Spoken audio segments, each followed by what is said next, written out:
Good evening, everyone. I'm Elizabeth George, Chief Membership Officer with the American Guild of Organists.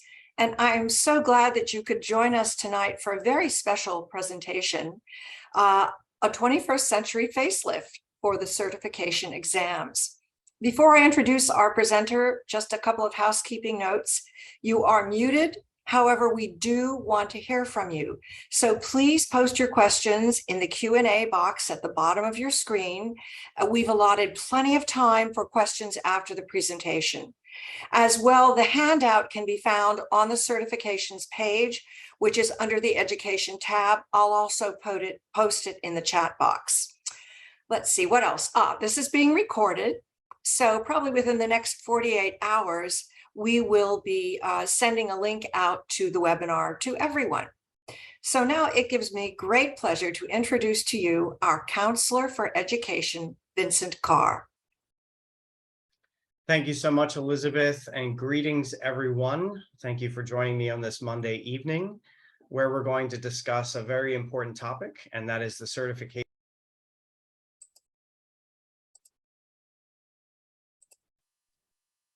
There we go. I think I was accidentally muted, but so I do want to begin with a little clarification. Some of the material that went out labeled me as the Counselor for Membership, and my beloved colleague, Vicki Schaefer, I want to assure her I'm not trying to steal her job, but thank you very much, Elizabeth. And what I'd like to do tonight is to walk through this PowerPoint presentation with you. And as Elizabeth said, in this webinar format, you can post your questions at any time in the Q&A box down there. In the chat box, she's going to put the link to the two handouts that I'm going to reference. If you lose the link, or it's maybe sometimes hard to manage, you can just go to the AAGO homepage, and under the Education tab, the first thing says Webinars. And if you click on that, there will be the advertisement for tonight's webinar, and right under that is a link to the handouts. There's two handouts that we'll use today. So I'm going to go ahead and share my screen now so that we can begin.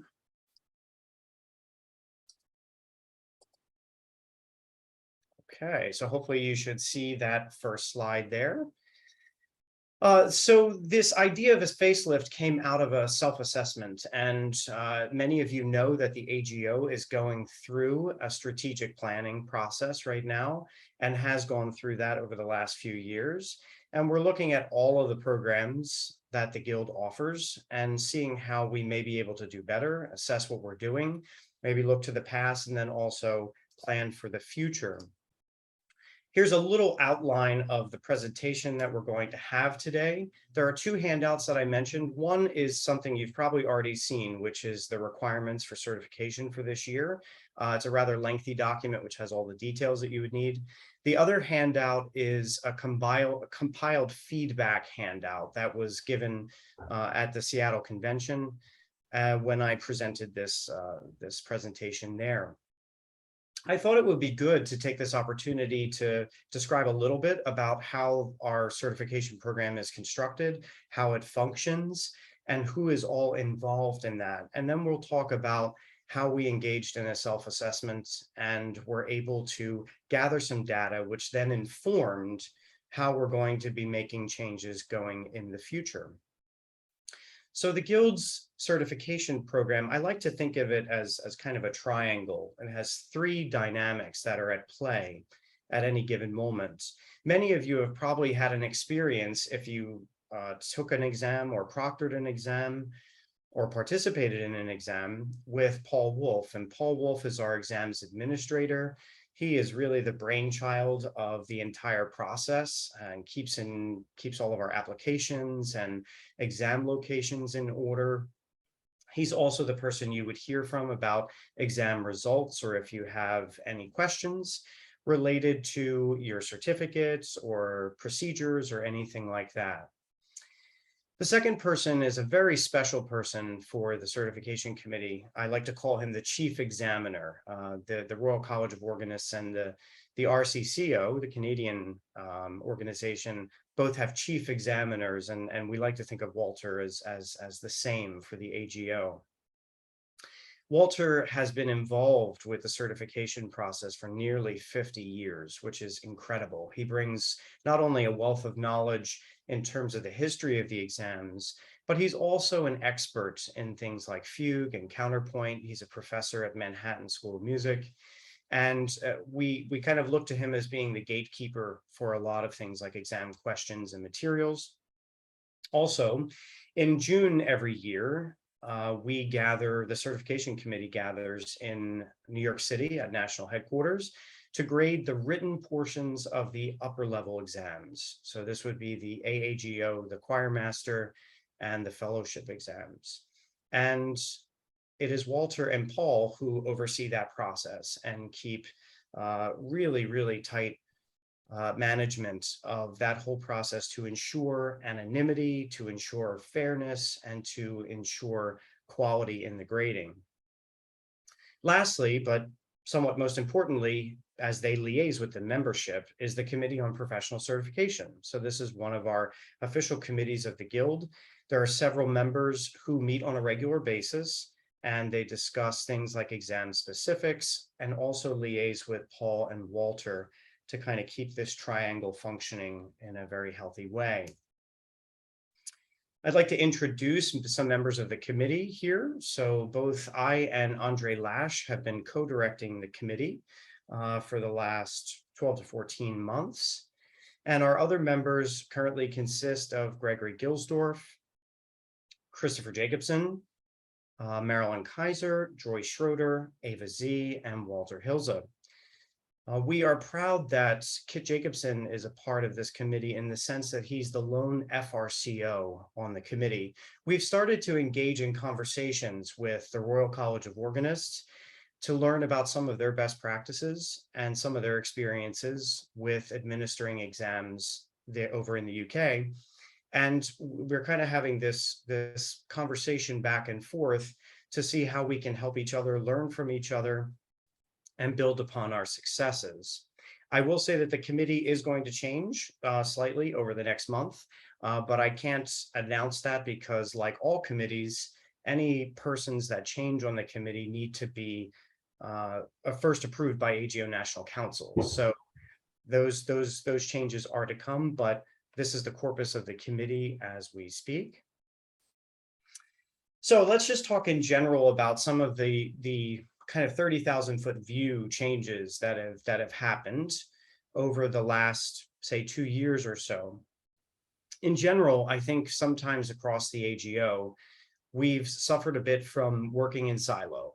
And so sometimes we don't know what's going on in this side of the room, and then that's not talking to the other side of the room.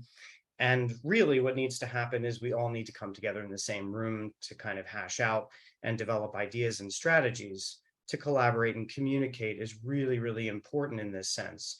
So I like to say we're trying to go from silo to synergy in the sense that we're deliberating frequently and we're working collaboratively and in group environments in order to come up with the appropriate solutions at the varying times. I do want to acknowledge the tremendous support of James Thomashour at this moment, because shortly after I came on as education counselor about a little over 2 years ago, I mentioned to him that we were going through some evaluation and that we would need some assistance in order to make some things happen. And James immediately said, whatever this committee needs, we'll be here to help. And so I really want to thank him for that. One of the things that I think showed really well what we're doing is when we proposed the questions this year, when we developed the questions, they were done in a collaborative format. And sometimes that had been done in the past, sometimes not. But we felt that we could all benefit from having a conversation in the same room. So we had a packet of about 80 pages that went up onto a screen at national headquarters, and everyone was in the room together or participating by Zoom, and we could kind of dissect and really craft each question the way we wanted it. Some people might ask, why is a facelift needed in this instance? And I think this self-assessment was really kind of primed and ready when I came on. Certification is really a chief priority for the education counselor. This is one of the largest commitments that the Guild makes to our profession. Some of you may not know that the Guild is actually founded as an educational organization. It's written into the bylaws of our Guild that these certifications are offered. And so with these kind of key functions right in front of us, it was really important for us to get somewhat of a holistic sense of what's going on. We assembled feedback in a variety of ways. One is that we received unsolicited feedback by email. So we received either to the exams@AGOHQ email, which is Paul Wolf, or sent in through other national counselors. I was forwarded feedback, and I put that into one larger document that we started to assemble as things came in.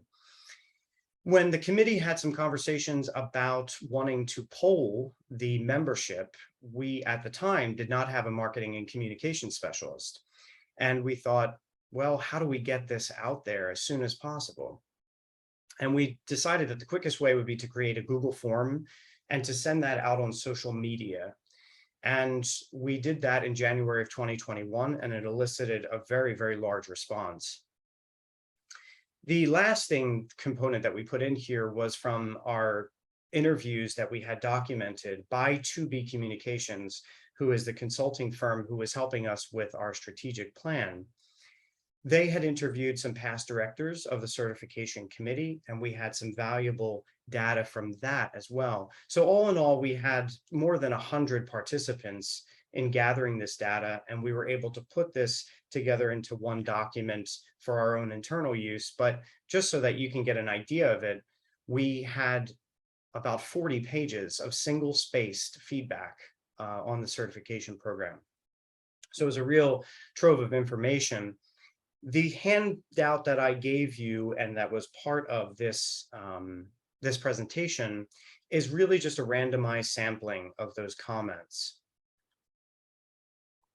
I want to assure everyone that of the anonymity here. We have no idea who wrote anything, really.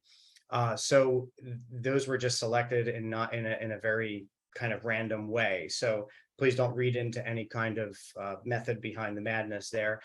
These were all just compiled and sent to us via the Google form. But as we went through those, we did start to see some commonalities right away, some things that were across the board. One of the things that was really encouraging is how positive the exams are for both our institution and for the candidates. People feel challenged, they feel encouraged, they feel inspired. They set a goal that's really tangible for themselves. We did see some inconsistencies though, right? For example, the experience is sometimes lacking at the local level. Our exams are administered most of the time at the local level. And so those local chapters who are carrying them out, sometimes there can be some inconsistencies there. And that was a little bit of a tough pill to swallow. We don't have the benefit of the Royal College of Organists, for example, who can gather everyone into a single location and ensure that that consistency is there across the board. So we wanted to look at ways in which we could improve upon that. We noticed that some sections of the exam are consistently problematic, that there are problems in certain parts of the exam that come up year after year. And so as we're looking as a test construction perspective, how do we remedy that in a way that really serves the candidate? I would say that the committee felt really strongly that we should be supporting candidates. We should be providing the resources so that they can succeed. Something that we've actually already addressed, and you've probably seen some bits of that, is that our repertoire was rather limited and in its scope and in its focus. So we expanded that to be a little bit more reflective of the broad breadth of organ literature that is out there. Lastly, we realized that it's incumbent upon the AAGO to provide better support in preparation. So for candidates who are preparing for exams, we need to provide some more support in that area, whether through online mentorship, or through online materials that could be viewed kind of on demand, and various types of practice test taking instruments that could be put onto, say, the website. These are some isolated comments that I've extracted from that PDF that you have, that I'm just putting on the screen because strategically they did affect us pretty greatly in the decisions that we made. So we've had complaints on the associateship exam about the general music history questions, the general knowledge section. There were some complaints about dictation, that giving a blank manuscript paper is perhaps not the best way to do that. It leaves kind of a little too much up to the local conditions. That kind of reflects that earlier complaint that we were talking about. Our ear tests are sometimes not consistently played, so there was some advocacy for moving them to a standard recording. We also talked about rubrics for the Board of Examiners. This is one thing I didn't talk about earlier, which was, the other prong to the certification program. But the Board of Examiners exists in kind of a weird space, because they are a list of the examiners, but they don't necessarily meet or talk, and we're trying to remedy that. We're trying to get that board together so that it could be that fourth prong, which is in communication with everything. As you know, the AAGO relies on this really heavily volunteer structure. And when we have everyone with full-time church jobs and other kinds of careers going simultaneously, we're limited to the amount of change that we can do all at once. And so I really see this as kind of a 3-year plan where we're providing these kind of updates, but we're spacing them out so that we can properly do them. The guild, this central comment here on this page talked about the lack of diversity in our repertoire. And then the final comment talked about the relationship between our careers as church musician and the practicality of some of the repertoire in the guild exams. I think one of the themes that you're going to see throughout here is that we want those to be complementary. We don't want them to in some way be kind of working against, in the sense that the certification exams are only going to offer X repertoire, and that is not consistent with the things that we're going to do as church musicians. We want them to speak a little bit more to each other. We had a very interesting analysis statistically. This is from the ear test of the AAGO. This is one of the dictations. And you can see there that the person who gave us this feedback went into great detail about the inconsistency. And so not only was the opinion expressed by other candidates, but we could see it in real time, that between 2017 and 2018, there was a pretty dramatic difference in those two, and trying to get them to be closer together, trying to establish kind of a mean is really important in these instances. So that's just a little reflection on some of the feedback that we received. We could probably talk for another few hours about the feedback that we received, but I want to get on and talk about some of the changes that we've made. So, online applications, no more requesting applications from headquarters. I know sometimes it feels like we're ordering things in triplicate and on paper and sending in checks and all this stuff. We now have an online process, and those of you who are waiting to apply for your service playing certification, that link will go live on September 1st, so very soon. But you can do everything online in terms of that application. Our fees. We did really think hardly about the fees that we charge in order to take the exams. There was strong opinion on both sides, thinking that perhaps they're a bit too high and perhaps they're a bit too low.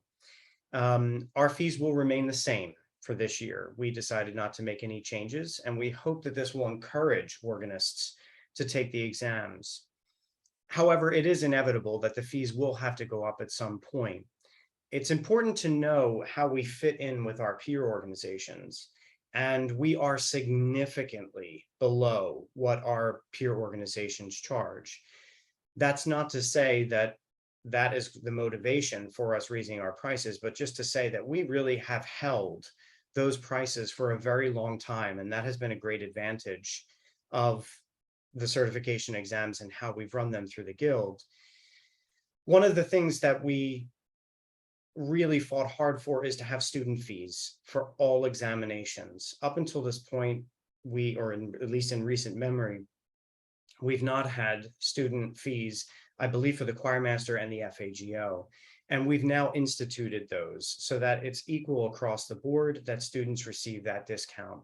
It also means that for an exam like the choirmaster, which has significant costs because there are singers involved, the AAGO will most likely be taking a loss in order for a student to take that. But the committee felt strongly that we need to really encourage students to be taking these exams. And so we need to get out there and publicize this a bit more. And I'm hoping that you can help me with that. One is chapters. I hope if you're a chapter leader, you'll be interested in encouraging people to take the exams, perhaps through subsidizing or incentivizing or some other technique that you might use to inspire them. I want to point out the Atlanta and San Diego chapters really have robust programs in this area. And I'm sure anybody from there would be willing to help you in your chapter. The other thing is this connection with higher ed institutions. What can colleges and universities be doing to help encourage people to take these exams? There are several professors who over the years, just one example would be Anne Lublinsky at Duquesne, who really fought for these exams and really aligned them with the curriculum for various degrees. So there was an established principle. But we see them totally as complementary, that a student could be working on, say, a service playing exam as a part of their bachelor's degree, or maybe even a colleague exam, or maybe they would want to do an associate exam as part of their, as part of their master's degree. Prizes. So, like I said, we were trying to look at everything. So we assessed every bit of our requirements to try to see if we could identify any patterns or see if we needed to make any changes. We thought that the increase in prize money would really incentivize not only people to take it, but to really excel and prepare well. We did some research. Well, I asked Eric Burke at National Headquarters to dive into the archives to find the record of when the prizes were established. And he came through with this lovely ad in what was then called the American Guild of Organists Quarterly. And so in January 1958, the prizes were established, and you can see those dollar amounts. I could be wrong, but I believe most recently the fellowship prize was $600. So you see that from 1958 to 2021, we had only doubled the prize money, which is a long amount of time. And had we had cost adjusted for inflation, we would probably be into the several thousands by this point. But we can't make a huge leap, obviously, like that, but we really did want to advocate for this push. So many of you saw in the certification requirements, we've upped those prizes significantly to reflect, again, this investment in candidates taking the exams. Any of you who proctored or administered or took a choirmaster, associate, or fellowship exam noticed that we went to pre-recorded excerpts for ear tests for the first time. So all candidates this year heard the same exact recording. And you might say, well, how on earth did you do that all around the country? Well, it took a little bit of research and trial and error and testing, but we sent and we shipped a speaker and cables to all of the proctors around the country. And we asked them to use their own laptops, gave them all the same files and the same settings using the same software program to be able to play the recorded excerpts so that it was across the board consistent. I will say that the feedback on this was really quite good in terms of a change. In terms of making this change, people have wanted this for a very long time, and they were ecstatic about it. It wasn't perfect. We had a few hiccups, but overall, it was a very, very, very successful transition to this. It's important to note that this is a best practice for all of our peer organizations. The only difference is that we are spread out around the country. So we have that added layer of difficulty. We can't bring everyone into the same room so that they can all experience the same performance the same way. We are going to take it one step further next year, where score sheets are going to provide the proper number of measures and staff information. So key, clef, starting pitch. We found that there were some inconsistencies in the manual of procedure, in the proctor's instructions. And again, we want to remove that chance of there being an error. So the only way to do that is to make this absolutely clear. Again, peer organizations do the same thing. Here's an example.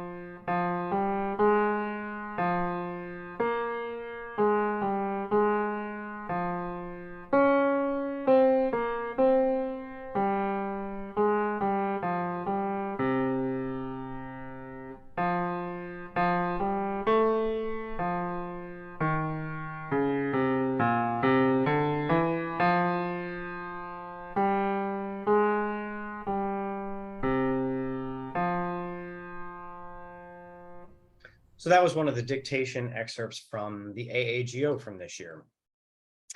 I had mentioned earlier the general knowledge section on the AAGO, and this is where the recommendation of Walter Hilza really came in. When I delivered all the feedback to him, we had a nice long chat about it and spoke with the committee. And he did say that this complaint had come up in previous feedback methods. And he said he was very open to replacing that section with something else. Like I said, we were in conversation with the Royal College of Organists. So we had sample exams of theirs that we were looking through, and we identified a test that they use called the oral perception test, which was really quite nice. And Walter felt that this would be the ideal replacement for this because it tests the organist's ear to be able to hear certain things that are somewhat organ specific. So here you can look at an example from the RCO of what this would look like. An audio example would be played, and it's a passage of organ music in this sense, and you're given a skeleton score. And it asks you to do things like suggest a possible title. It could ask you some theoretical things like, what do you think this cadence could be? It could ask you, for example, what might you guess the registration to be at this point? Or how might you describe any other compositional devices that are taking place in the score? And so we felt that these were a good way to test some of that same knowledge actually that appears in the general knowledge section, like naming certain types of reeds, for example. Here you could do it in an oral way. But it's a very interactive and engaging way to ask the candidates about their level of understanding and knowledge in this area, which is more engaging to the ear and follows the dictation test. So it's kind of another angle on the oral skills. One major change that we really felt was important is to draw our exam material from repertoire. Obviously, there are some benefits to having everything being originally composed. It's truly unique. No one will have ever seen it before. But at that same time, we were trying to address the inconsistency with the difficulty level. And this was something, again, that came up as a very consistent complaint on the exams. And we found that if we used repertoire, it would provide that corpus of material that was quite solid, which could then be tweaked. So you may have that overarching concern. Well, what happens if I know the piece of music? Well, if you know the piece of music, here are some of the things we've done. The score will be freshly engraved. The excerpt is arranged, sometimes extensively. The composer of the piece is not particularly well known. We're not going to do the Ave Verum Corpus of Mozart, for example. The excerpt can be at times like dropping the needle, meaning that we're not starting at the beginning, but rather we're starting at another point in the piece. So I'd like to show you some examples of how that played out. This year's score reading example for the AAGO. I would be curious to know if anyone recognizes this piece, but this is the opening of Renee Clausen's Set Me as a Seal, which is a choral piece. And it moves somewhat homophonically, but we changed some note values and we provided a more kind of score reading element to it rather than just duplicating the choral score there, because that would normally have text. It would have a different rhythmic emphasis. Here is an example from the FAGO. This is the sight reading. Now, I know that you all are probably experts in the music of Christian Gottlob Höppner, but I highly doubt you are. So this particular excerpt, you'll notice, is starting, it starts midway. You can look at the original on your right-hand side, and then you look at what appeared on the FAGO exam on the left-hand side. So thankfully, it is definitely adagio con moto. Otherwise, it would be slightly terrifying as an example. But you can see there how this was tweaked, and we added some things to clarify and make the score a little bit clearer. Here is the modulation from the FAGO. Again, a composition. This is from a book of short organ compositions by Franz Joseph Breitenbach. The original is on the top. And again, brought to committee. And the committee had a variety of thoughts. One was just slightly a little bit more chromaticism, a little bit more rhythmic interest. And so we were able to do that. I want to take this moment to acknowledge that we now have a professional engraver who is tasked with this. We have one person who is engraving all of these excerpts, so that it provides, again, a level of consistency across the board, so that some things don't appear differently on the page, or perhaps we're using mixed programs to generate examples. This is all straightforward, right from the same source in terms of our engraving, which we find really helps the consistency. The examination hymn booklet was due for an update since it had been 10 years since the last one had been created originally in its form. And two members, Gregory Gilsdorf and Marilyn Kaiser, took on this task to basically uncover the most used examples that they could find. They wanted really familiar hymns that every organist would be responsible for learning. And they used statistics from the Hymn Society and various other things like hymnary.com, and the psalm settings at the bottom are actually from various psalters through various denominations. So trying to get a kind of ecumenical look to this. One thing you'll notice is that we provided the keys for transposition. So in the past, that used to be kind of left up in the air, or the candidate could have decided, and we just figured it's very clear. We don't have to worry about a proctor announcing a wrong key, any of that stuff. It's all right there. We know that if they're going to do Abide With Me, that they need to transpose it to D and F. It just makes it very clear across the board. Here's just a couple other examples that you can see. All right, repertoire changes. We have done a kind of very serious overhaul of the repertoire, and particularly looking at things that had been on the list for a long time, but also addressing lack of representation with composers. And we are pretty proud of what we came up with by looking at the various exams and what they require. It's important that we're responding to the broader organ repertoire, but not diminishing the quality. I think that's an important statement that I want to make.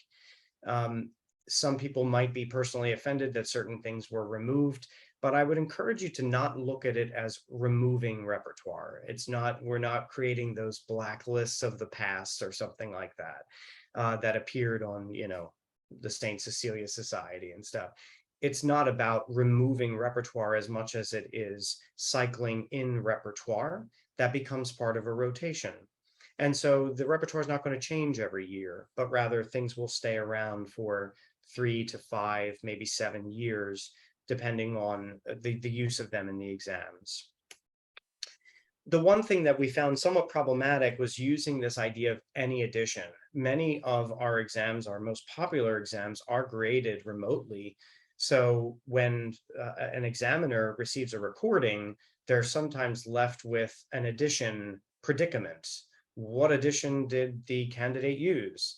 And so we've tried to eliminate the idea of any edition all throughout the guild exams. So public domain sources are obviously quite prevalent, but we also have kind of established really good exemplars of editions, not overly scholarly and super expensive so that they're prohibitive to the candidate, but rather we tried to find that really comfortable middle ground and also encourage some excellent collections for church musicians, because these are those books that are sitting on top of our organ desks, right?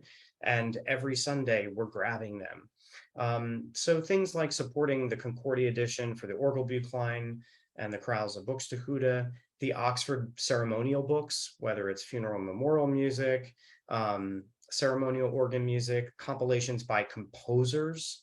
And you can see here too that when we used IMSLP, we went one step further to identify the exact score on IMSLP. So you see a number right next to IMSLP whenever an IMSLP edition is involved. And that's important. So anybody who's going to select an IMSLP piece, please be careful when you click on that you're clicking on the right one, because sometimes there can be many kind of serial numbers underneath, and we've given you the exact one that we'd like you to use. So here are just some examples of the wide breadth of repertoire that is appearing, but I really encourage you to look at that first handout, which is the certification requirements, and see how we've expanded and hopefully really shown an effort and listened to the complaints that we've had so far. So let's just talk about what's next. I already talked about how we can perhaps collaborate with not only universities, but also collaborate with leading pedagogues to create training videos for all aspects of the Guild exams. I will say that fugue is in the upper level exams, is one of the biggest barriers to passing the exams. And so that really is, I would say, probably one of our chief priorities among the upper level exams, to really provide some valuable fugue mentorship. Our manuals of procedure have not been updated in a long time. And so we really are going to be focusing on that this year, so that for next year, we can really have a really polished manual of procedure ready to go for future years. Again, we're trying to streamline, make it less complicated, and make it a little bit more easy to use. So some of you may have seen the employment handbook that I did with the Committee on Career Development and Support a few years back. And one of our goals with that was to make it visually easy to navigate, because sometimes when we have these massive PDFs that are filled with all this legalese and really lots of black and white on the page, we kind of get lost in the midst of it all. So we're really trying to do that, and also increase our marketing, publicity, and communications now that we have a Marcom specialist. In universities, we always say the best recruitment tool is alumni. And so the best recruitment tool we have is you, our certificated members. So if you've taken a certification, encourage others to take it. I find that anyone who is looking to take some organ lessons to improve their skills, it provides just such a great tangible goal. Assist others in preparing for those exams. And of course, I want everybody to know that we're a very dynamic and open group, and not standoff at all. And we invite feedback and collaboration. Again, I just ask that everyone understand that we're volunteers. So everyone is working as a volunteer. And so as much as we'd like to change and update things, we sometimes can't act so quickly. We need to make sure that we're doing it thoughtfully and we can have everything in good preparation.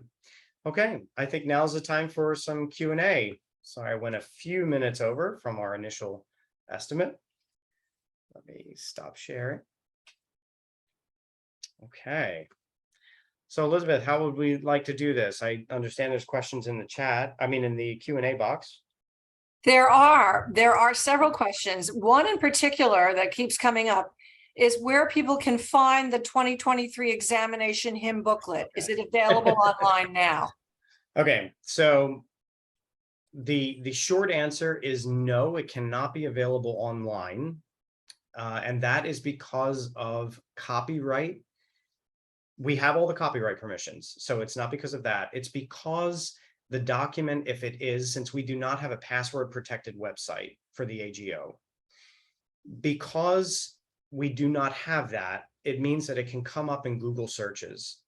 And so basically we can now broadcast this booklet to the entire world, and we have no control over whether someone is using it for a worship service, using it in any other way that is not explicitly for what our copyright permission is. Our copyright permission is for our members to be able to use it to take a guild exam. So as of right now, until we rectify this, which is a technology issue, as much as it is kind of a coordination issue, we're going through a number of things to try to make this happen. There's nothing more that the committee wants than for it to just be available on the website. And so you can just go and download it. As of right now, if you reach out to exams@AGOHQ, Paul Wolf will be able to email it to you. It is our hope that we're going to be able to get it on the website with some kind of either CAPTCHA verification or a password that you can then just insert the password and then it unlocks it. But that is the concern. The concern is not just copyright. The concern is that our website is public. We put it up, it then becomes public globally. And that's the issue, is that it goes beyond what our permission is. We've gotten all of our permissions. It's all good to go. And I apologize for that, but our hands are tied until we can figure it out. I'm so sorry. Well, I will say the good news is we will be getting a new website that will be password protected. It's going to take a few months as we migrate over to a new database that will then also be linked to a new website. Another question, Vince, what is the possibility of giving a general knowledge test or the RCO exam depending on strength of candidate? I would assume that that means that there would be some assessment of the candidate prior, or have a targeted kind of general knowledge test. I'm not exactly clear what that is asking, but I think I know that it's kind of asking you to kind of tailor, I guess, the general knowledge section to the candidate. I would say that there still is a general knowledge section. This was one of the things that played into our discussions, is that the choir master exam does still have a general knowledge section. And so we thought, sometimes we're asking about operas by Puccini, for example, which we asked on the most recent associate exam, but that might be more of an appropriate question for the choir master general knowledge exam. Of course, all organists should have a wide knowledge of opera repertoire and other things, but it's about putting things in the right place necessarily. And so that's why we've decided to change that particular section, because we still do also have a general knowledge one on the choir master exam. We've got a couple of questions that are related. Who are our peer organizations that you mentioned when comparing fee structures for professional exams? So those most directly would be the Royal College of Organists and the Royal College of Canadian Organists. Those are the two principal peer organizations. Okay, another one regarding preparation materials. Would it be possible to create some sort of kit for organ professors to assist their students with certification throughout their degree programs? That's an excellent idea. And that is one that's in the pipeline. So the way we've discussed this is perhaps trying to create a curriculum based off of the exams, and then be able to have that as a single package, like this person suggests, to be able to give to organ professors. The other option was to have committee members go and make presentations as a part of meeting with organ departments around the country. But I think it's important to understand that just because you don't have a certification does not mean that you can't train someone for a guild exam. I think sometimes there's a belief that, well, I don't have this, so I'm not going to encourage someone else to do it. But that's not really what we're going for here. I think we all benefit from this. The skills that are involved, one of the comments in the feedback thing says that the guild exam proves XYZ. It proves that you did X skill on this date and you were able to execute it satisfactorily, So I think that that's something that we don't necessarily get with a lot of other spaces in education. This is a kind of a defined parameter. And so I think it's important for people to be encouraged. And in those environments, we do need to work on preparing better materials for the organ professors. I will say that you can do your ear training dictation things are all online, and all of our past exams from almost the last 10 years are all online. So any organ professors who might be on this call, please go. I used to extract them in my classes. I still do with students. They're great exercises to be able to put in front of someone and talk about these types of skill building. Right, couple more good questions. Are there any shifts or evolution of the grading, particularly in the subjective nuances for the SPE, the CAGO exams? For example, in the past, there was more emphasis on tempo consistently than on the exact tempo. Very good question. So I mentioned earlier that the Board of Examiners kind of has this evanescent kind of feel to it, in the sense that we're not in dialogue as much as I'd like to be. And so one of the things about grading, again, that we'd like to borrow from our peer organizations is taking a look at grading holistically. So for example, for repertoire, we're not going to be apportioning it out necessarily, giving tempo 4 points, style 4 points, and then you have to grade all 3 of those pieces against that 4-point parameter. What we've noticed is that sometimes a scale where the total number of points and qualifiers being present. So for example, if they have 30 total points and it says 27 to 30, then we have those markers at the top: tempo, style, musicianship, creativity, whatever it is. There's a descriptor under that. So someone who gets 27 to 30 and under tempo, it says played with a very convincing, strong tempo, maintained stability. It gives descriptors, and we feel that that's going to help the Board of Examiners much better in providing a more consistent approach to it. We're going to talk to them about that approach, but still keep the old grading structure. But I think that in the near future, the grading structure is going to change to be slightly more malleable, less boxed in about particular parameters, because I think you're right. There needs to be some education about not right tempo. There's not one right tempo, but rather we're looking for certain qualities within the tempo and how they're portraying it. Okay, what are the recommended time months for preparation of both sections of the colleague exam? Do the transpositions listed in the index of the hymn playing booklet also apply for the colleague exam? Good question. So plan as soon as possible. The exam requirements come out in July. Our apologies. We were so ferociously trying to get things together, and a new editor of the TAO came on board. There was a lot of things in flux that it did not appear until the August issue, but it was available right away online July 1st. But I would say start preparing as soon as you receive the requirements. There's no reason to wait. I know when I was first preparing for the exams, I was excited to see what would appear on the repertoire and when it would come out. So start preparing right away. You do not need to transpose in the same way that on the colleague exam that it says on the examination hymn booklet. We are putting a little note on the examination hymn booklet that says that they're just for the SPC. So that's a great question. All right, here's another one. Will there be any opportunities to have workshops for musicianship skills, i.e. fugal writing, for AAGO and FAGO before the 2023 exam cycle? Yes.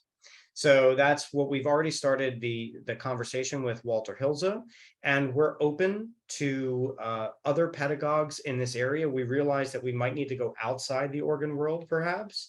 We could venture into music theory faculty, but we need solid, really clear indications to people as to what we're looking for, best examples. And so Walter has agreed to go on camera at the young age of, I don't know, I think he's in his early 80s now. So he is going to be presenting some webinars coming up this year. We haven't decided if we want to film them professionally and have them done up and then just placed on the website, or if we want to do a webinar type format that then also resides on the website for posterity. So yes, the short answer is yes. And Walter is going to be doing those fugue workshops for both the AAGO and the FAGO. Vince, is there any possibility in the future to be able to upload audio files of exams as opposed to mailing in a CD or cassette? Now, I think you addressed that, did you not? Yeah, those are two things. Yeah, so the ear tests have already been updated. So we will be doing those ear tests by audio recording. Yes, we are investigating an online platform where we can do this, and it's going to be tied in, obviously, to the grading structure. I can't stand the fact that CDs are being mailed around. I mean, this is just ridiculous. We don't have any CDs on computers anymore. Finding a drive, I mean, it's just so complicated. And some of these are coming in as MP3s, obviously, and then being burned onto a CD. We need to find a proper platform, something like a Slide Room or Accepted, or these various platforms that allow you to adjudicate inside and have the recording inside are ideal. The only problem is they're expensive. So we're trying to evaluate some cost structure to be able to get an affordable alternative to this. And we may wind up doing something like a bespoke system where we can have just the simple recording there, and then the grading sheets, the point calculators are there on the right-hand column. So yeah, we've started to think about how that might look, but I think it's safe to say this is the last year for CDs. Right, here's a question. For the CAGO exam, are the single section fees to allow the taking of one section in November and one in May of the next year? Do both sections have to be completed within 6-month period, or could one section be taken in the following year? My inclination is that no. Well, no, they're not designed so that you split them up. So they're designed so that if you wanted to just take a single section, you can. Prizes only apply to those who take both sections at once. You're asking about carrying over the year, and that's, yes, you can. So the colleague exam has 3 dates whenever our requirements come out: the November, the May, and the following November. So I think you have that 3 exam cycle there to be able to complete. So yes, you can ride it over the summer and complete it in the following November, but you can't go beyond that, I think. I've noticed that the service playing instructions don't say anything about playing an introduction. Should there be a brief introduction, or should it go straight into playing the hymn as if an introduction has already been played? I would defer just to what the requirements say. Okay. So whatever the 2023 requirements say, I'm only saying that because we have a lot of instruction about introductions on the other exams. So, but we were explicit about what the service playing says. When in doubt, I should just say one thing about instructions, introductions. Sometimes candidates feel that they need to wow the examiner. That is not at all what we're looking for. So when in doubt, a solid playthrough is more than enough. So if you wanted to play through one stanza of the hymn as an introduction, if you're being asked to give an introduction, like I said, follow the requirements. If it does not say you need to provide an introduction, you do not need to provide an introduction. Oh boy, this is a loaded question. What percentage of exam takers pass the exam? That's really difficult to answer because every exam is different. I will say that the harder the exam gets, obviously we see some more challenging rates. I don't have the statistics in front of me. Paul Wolf is the person who has those statistics, but we had, I think, over about 100 to 110 past exams last year.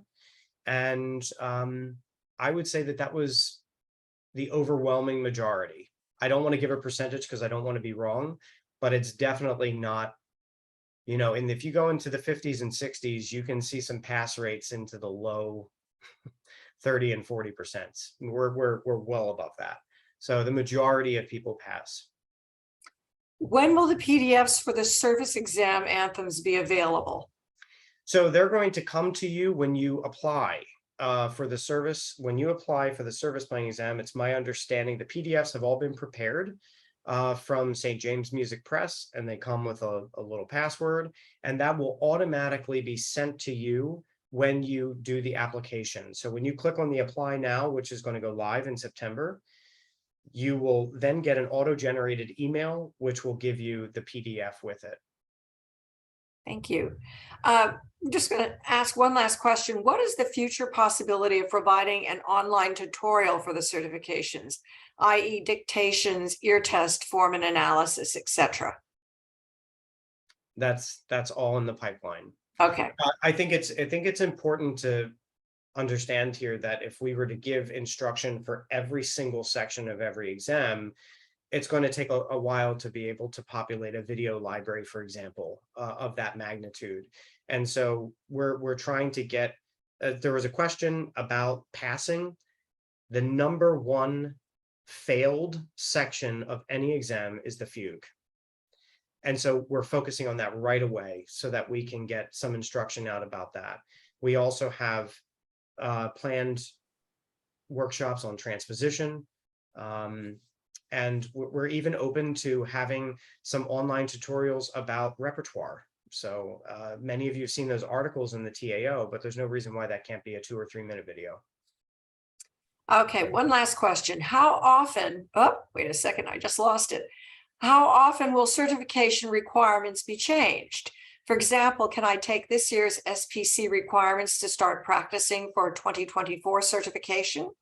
Yes, so whatever is there now, there's a 3-year minimum that we have placed. So nothing will be removed until 3 years after the fact. So you can count on, and many things will stay around longer, but we will not remove anything 3 years. Okay, great. I think we've covered just about all of the questions as we come up almost to the 9 o'clock mark, Vincent. And I apologize that our live chat was not working. I'm going to send a link to the handouts to all of the participants tonight. And to answer one question, yes, this is being recorded, and probably within the next 48 hours, there will be a link to the audio recording of this, as well as the handouts. So that will be forthcoming. Vince, any closing words that you'd like to share? This is the year to take a guild exam. I just can't stress it enough. From the prizes going up to just the engagement around the questions and the preparation, the repertoire is so much fun. I was stopped several times at the Seattle convention, and people said to me, I'm taking the exam this year because I love this repertoire. So this is the time to do it. And also too, you can get it in before the fees go up. So please just encourage everyone you know to take the guild exams. If you have students who maybe have been searching for a goal, this is a perfect goal for them, and a very manageable one. Well, thank you. Thank you. Thank you, Vince. Thank you to our counselor for education and to all of our attendees tonight. I'd be remiss if I didn't do a little promo for our next webinar, which is really going to be focused on chapter leadership training, and that's going to be on September 13th. Michelle Klima-Thomas will be doing a presentation that she actually did in Seattle that is on social media marketing for chapters. And you can register on our webinars and workshops page, which is in the drop-down menu under the education tab. So thank you all. Thank you again, Vincent, for a wonderful presentation. Everyone be well, and we hope to see you again soon.